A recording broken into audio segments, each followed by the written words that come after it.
Hello, everyone, and thank you for tuning in. Today, we're going to be looking at Bitcoin, its valuations against the US dollar, looking at a recap and kind of talking about what are the next steps. Now, it is now September. I think I left off, it was still October, still August. I can't remember. But I wanted us to take a look at the monthly and what the last few months have been like. The month of July, we saw an increase of 18%, following month 13%, and currently right now in the month of September, we're up 8%. Now, those 3 months don't really tell us much. Let's look at the RSI as another indicator for us. The relative strength index is currently sitting at 69.04. What we're waiting for is somewhere in the 90s to see where that when Bitcoin does kind of get a little overheated. We notice that we can draw a line here, and it's around this line where things get extremely heated and it turns around. We also had a theory that it could actually be descending, right? It could be descending, and I think the next peak somewhere will give us some indication of that. And so, with that said, when we look at where the line is, it's a very, very subtle line to the downside. So I'm pretty confident that the RSI will reach still around the 90s on the RSI this time around, despite it being descending. It's only from years from now where we'll see perhaps an even lower RSI in the 80s, where we would consider it to be the top. But this is kind of the macro outlook that I have for Bitcoin, and kind of take a look at that every so often just to see where we are. Obviously, right now, 69, nice, but we're still far away from the top. So let's get rid of that. Go back to the weekly, and now let's talk about what's happening in a shorter time frame, the weekly. Bitcoin is down 0.48% for the week and for the day, because the week has just started. The 20-week moving average, on the other hand, has now done something pretty not phenomenal, but has now changed course. It is now trending up, right? Last week, the 20-week moving average was at 42,169, and now it's at $42,265. It is now increasing on a basis of about $100, a little less than $100 a week now. And so now we're starting to see that change in the 20-week moving average to starting to trend up. And as long as Bitcoin stays above the 20-week moving average, the 20-week moving average will now begin to trend up.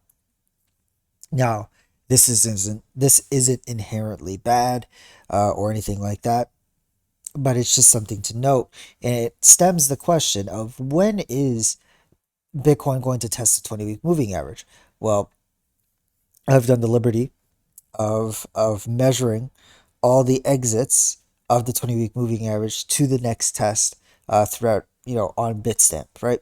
So as an example, I measured it from the exit of the 20-week moving average. So when we were from the bottom and we broke out to the first test. Now, what I consider a test is the price has to either wick to the price, okay, right to the price, or it wicks below it. So it's below the 20-week moving average. It wicks below it.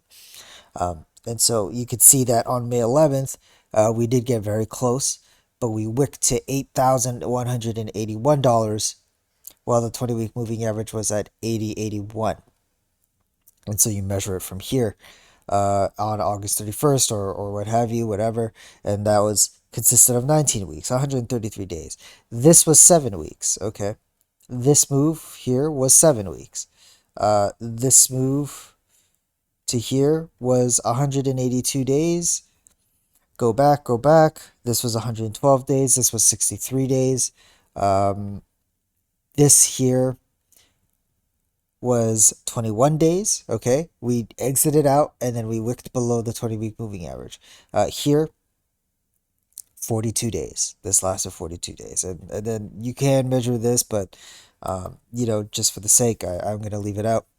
So you could see, on average, about at least 100 over 100 days, um, or within 2 months, we see a test of the 20-week moving average, and as short as 21 days. So I think what this shows is that there isn't necessarily a um, a set number of days where Bitcoin will test the 20-week moving average, and this was the entire point. It's going to be very difficult to time the test of the 20-week moving average. We can try to use other indicators. What I would first look to, if we want to know when we're going to come to the 20-week moving average, is possibly when we ultimately decisively break the 20-day moving average. As you can see here, we did break the 20-day moving average and we dropped straight down to the 20-week moving average. However, keep in mind that we broke it here, broke it here, broke it here, broke it here. It's not necessarily consistent.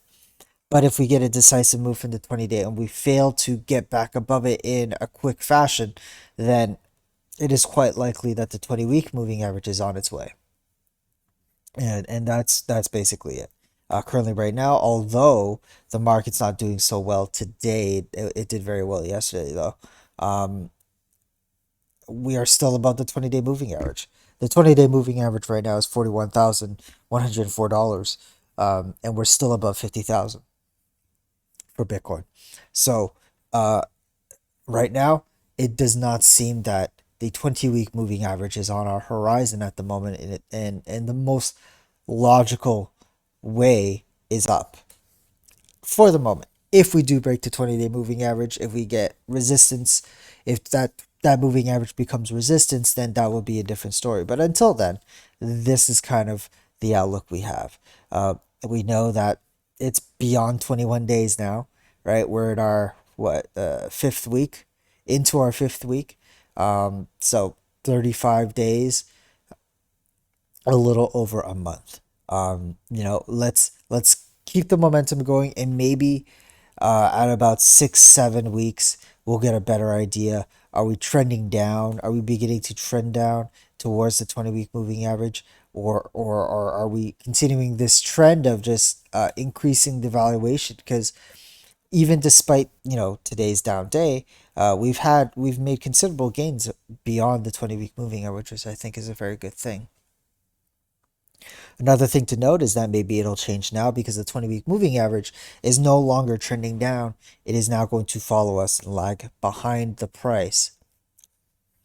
Anyway, that is all for today, you guys. Thank you so much for watching. Take care. Bye bye.